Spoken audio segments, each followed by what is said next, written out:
আকসাম ইবনে sci-fi রাদিয়াল্লাহু তাআলা আনহু তিনি এক গোত্রের সর্দার ছিলেন, নেতা ছিলেন। তিনি সর্দার থাকাকালীন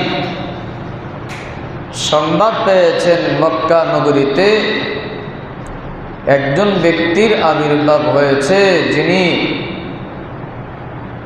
শেষ নবী দাবি করেছেন।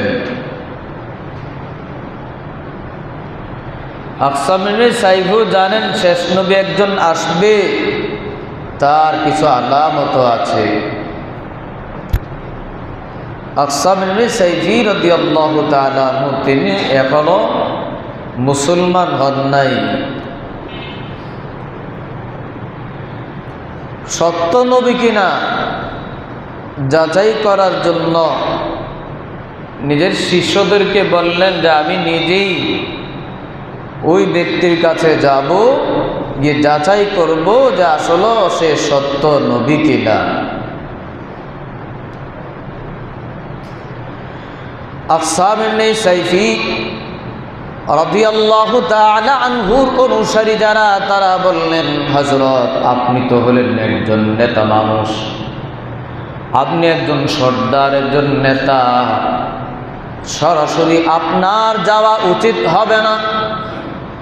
আকসাম ইবনে সাইফি রাদিয়াল্লাহু তাআলা আনহু বলেন তাহলে দুইজন দ্রুত পাঠাও, লোক পাঠাও যারা আমার পক্ষ থেকে দুইটা প্রশ্ন নিয়ে যাবে, দুইটা প্রশ্নের উত্তর নিয়ে আসবে।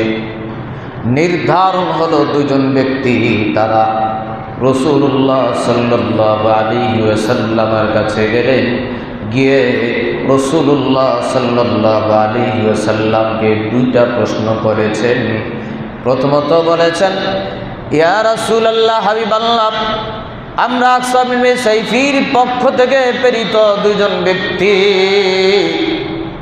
আকসাম ইবনে সাইফি আমাদের নেতা, আমাদের সর্দার, দুইটা প্রশ্ন দিয়ে পাঠিয়েছেন, দুইটা প্রশ্নের উত্তর নেওয়ার জন্য বলেছেন।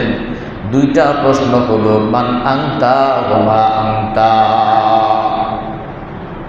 মান আনতা, এক নম্বর প্রশ্ন মান আনতা, আপনার পরিচয় কি? দুই নাম্বার ওয়া মা আনতা, আপনি কি হিসেবে আমাদের কাছে আবির্ভূত হয়েছেন? এই দুইটা প্রশ্নের উত্তর নিয়ে যাওয়ার জন্য বলেছেন।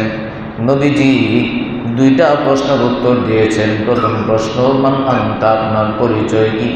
এই প্রশ্নের উত্তর দিলেন আনা ইবনু আব্দুল্লাহ, আনা মুহাম্মদ ইবনু আব্দুল্লাহ, আমি আব্দুল্লাহর সন্তান, আব্দুল্লাহর ছেলে মুহাম্মদ। দুই নাম্বার প্রশ্নের উত্তর মা আনতা, আপনি কি হিসেবে আবির্ভূত হয়েছেন? দুই নাম্বার প্রশ্নের উত্তর দিলেন আনা আব্দুল্লাহি ওয়া রাসূলুহু, আমি আল্লাহ তাআলার বান্দা, আল্লাহ তাআলার পক্ষ থেকে তোমাদের কাছে প্রেরিত একজন নবী, একজন পয়গম্বর। এই দুইটা প্রশ্নের উত্তর দেওয়ার পর আল্লাহ তাআলার নবী সূরাতুন নাহলের 90 নং আয়াত তিলাওয়াত করলেন। ইন্নাল্লাহা ইয়া'মুরু বিল আদলি ওয়াল ইহসান ওয়া ইতা'i যিল কুরবা ওয়া ইয়ানহা আনিল ফাহশাই ওয়াল মুনকারি ওয়াল বাগই ইয়া'iযুকুম লা'আল্লাকুম তাযাক্কারুন। নবীজি আয়াত তিলাওয়াত করলেন, দ্রুত আবার অনুরোধ করলেন ইয়া রাসূলুল্লাহ, হাবিবাল্লাহ, আবার তিলাওয়াত করলেন, আবার তিলাওয়াত করেন।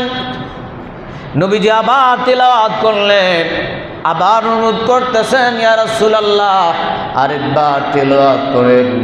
আল্লাহর নবী বারবার তিলাওয়াত করার কারণে ওই দুজন দ্রুতের এই আয়াতটা মুখস্থ হয়ে গিয়েছে। এই দুইজন দ্রুত আকসাম ইবনে সাইফির কাছে ফিরে গেলেন। ফিরে গিয়ে দুইটা প্রশ্নের উত্তর দিলেন। দুইটা প্রশ্নের উত্তর দেওয়ার পর আয়াতটা শোনালেন। আয়াত শোনানোর পরে আকসাম ইবনে সাইফি রাদিয়াল্লাহু তাআলা আনহু বলেন, এই আয়াত থেকে তো বোঝা যায় যে ব্যক্তির উপর এই আয়াত নাযিল হয়েছে তিনি সত্য নবী, তিনি ভালো আদেশ করেন, অসৎ কাজ থেকে নিষেধ করেন। সুতরাং তোমরা সবাই তার ধিক্কা নাও, তোমরা তার ধিক্কা নাও, অর্থাৎ ইসলাম কবুল তোমরা করো, তার অনুসারী হয়ে যাও। অন্যান্য অনুসারীদের চেয়ে তোমরাই অগ্রে থাকো, সামনে বেড়ে যাও। আকসাম ইবনে সাইফি রাদিয়াল্লাহু তাআলা আনহু ইসলাম কবুল করেছেন একমাত্র এই আয়াতের কারণ।